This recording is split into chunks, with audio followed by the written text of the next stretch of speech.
Чемпион мира по тайскому боксу Алексей Стоян поделился секретами успеха с молодыми спортсменами Сыктывкара. В рамках федерального проекта «Диалог на равных» он провел мастер-класс на базе спортшколы Олимпийского резерва номер 2. Подробности знает Алексей Корчма.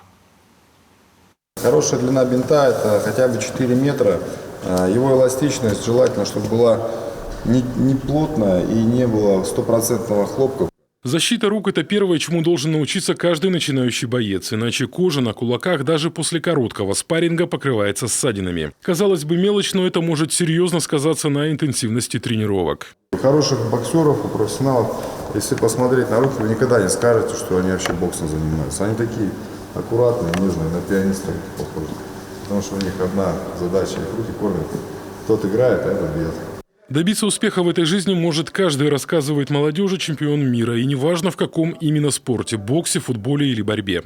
Главное, никогда не бояться своих страхов. Наоборот, идти им навстречу. Конечно, если им понравится какой-то вид спорта, это и есть самый основной залог успеха. Потому что заниматься тем, что ты любишь и что тебе нравится, это будет самый лучший результат в любом случае. Конечно, это сложно, но дети же сами знаете, им объяснить, что это полезно, это нужно и это принесет только пользу, на первом этапе это, конечно, тяжеловато. Дальше они уже туда вливаются, им становится это интересно, они находят свой коллектив и после этого уже, конечно, формируется это их сознание. Алексей Стоян приехал в Сыктывкар в качестве эксперта федерального проекта «Диалог на равных». Ранее он провел встречу в ресурсном центре добровольчества. И вот теперь практика. Мастер-класс очень насыщенный, классный. Много даже узнал техник, которые используют в муай-тай и в кикбоксинге. Мне понравилось. Очень хорошая такая техника.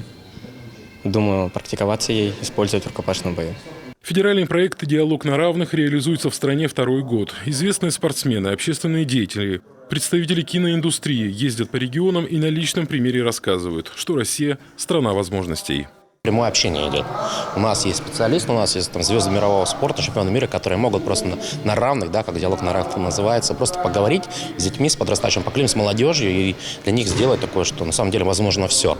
Но главное, в первую очередь, быть человеком. Как тренер, как вы видите, очень хорошо и общается напрямую, у него нет каких-то преград.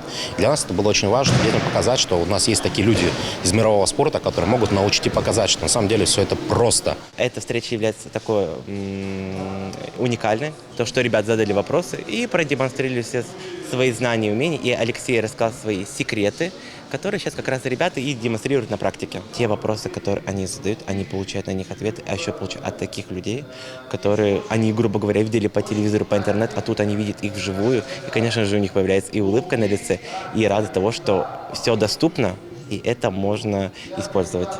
В планах куратора проекта «Диалог на равных» пригласить в Коми еще несколько экспертов, спортсменов, молодежных лидеров и медиаперсон. Сейчас идут переговоры с известным ведущим спортивного телеканала «Матч ТВ». Его имя пока держат в секрете. Алексей Корчма, Роман Боровиков, телеканал «Юрган».